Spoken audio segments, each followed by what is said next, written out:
Assalamualaikum warahmatullahi. Selamat siang Bunda Emma dan teman-teman. Perkenalkan, nama saya Windarti dari Prodi PAUD kelas Randu Blatung. Di sini saya akan mempresentasikan mata kuliah pengembangan kurikulum untuk anak usia dini.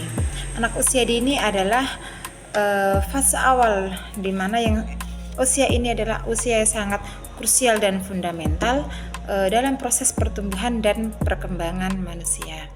Periode ini disebut juga dengan periode Golden Age, di mana usia 0 sampai 6 tahun ini anak-anak itu pertumbuhan dan perkembangannya itu sangat ditentukan di usia ini.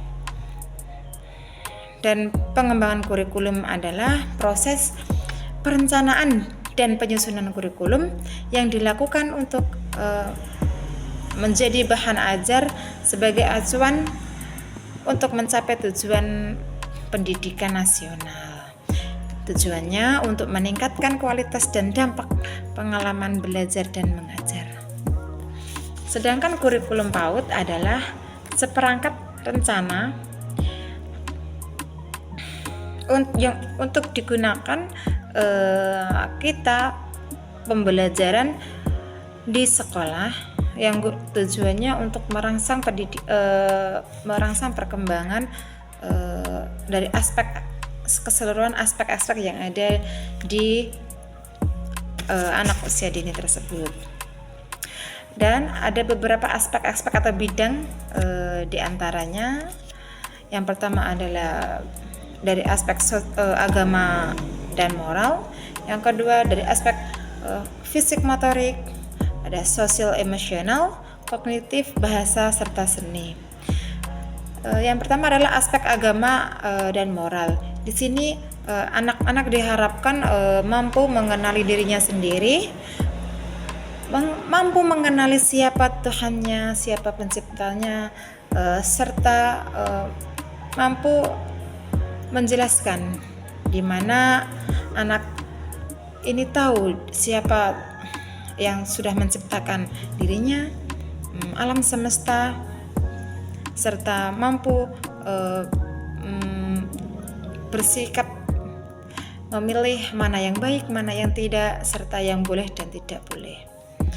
Untuk aspek yang kedua yaitu fisik motorik.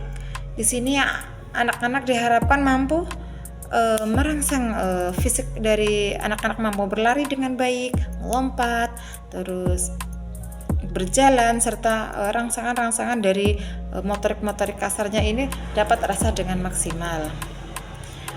Selanjutnya adalah dari aspek sosial emosional. Di sini anak-anak diharapkan mampu bersosialisasi dengan temannya, mampu mengontrol emosi, mengungkapkan perasaannya, apakah baik, apakah bahagia ataupun sedih, dan jadi anak-anak mampu berekspresi dengan perasaannya dan mampu mengeluarkan apapun ekspresi yang ada di dirinya tersebut. Selanjutnya adalah dari aspek kognitif. Aspek ini adalah di mana anak itu diharapkan mampu dirangsang untuk mengenali warna, mengenali bentuk, dan serta mengenali huruf-huruf serta angka. Di anak usia dini ini anak-anak diperkenalkan dengan bentuk-bentuk huruf, bentuk-bentuk warna, macam-macam warna, dan juga bentuk bangunan, bentuk seperti apakah ini huruf A, B, C, dan angka 1 dan sebagainya, untuk menjadi pondasi awal di mana nanti di usia yang lebih matang akan menjadi bekal untuk anak-anak bisa membaca dan menulis. Untuk aspek selanjutnya adalah aspek bahasa. Di sini anak itu diharapkan mampu mengontrol emosi, mengontrol perasaannya, bisa mengetahui di mana anak itu tidak cuma mendengarkan dari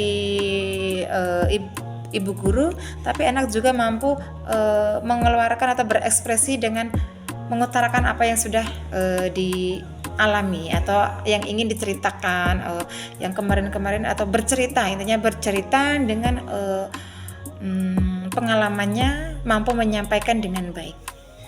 Dan yang terakhir adalah aspek seni. Aspek ini diharapkan anak-anak itu mampu berimajinasi dengan segala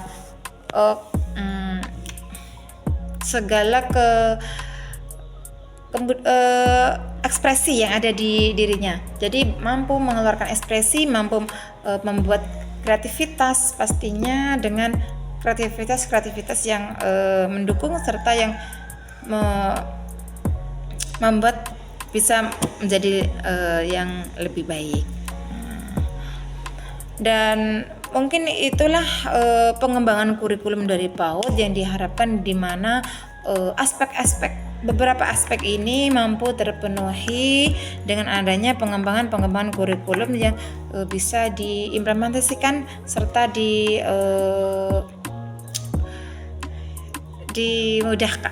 dibaurkan, dicocokkan atau disesuaikan dengan yang ada di lembaga masing-masing, terutama lembaga saya adalah PAUD. Itu menjadi acuan kita bagaimana nanti kita menyiapkan pembelajaran agar supaya nanti beberapa aspek ini bisa terpenuhi dengan baik. Mungkin cukup di situ sedikit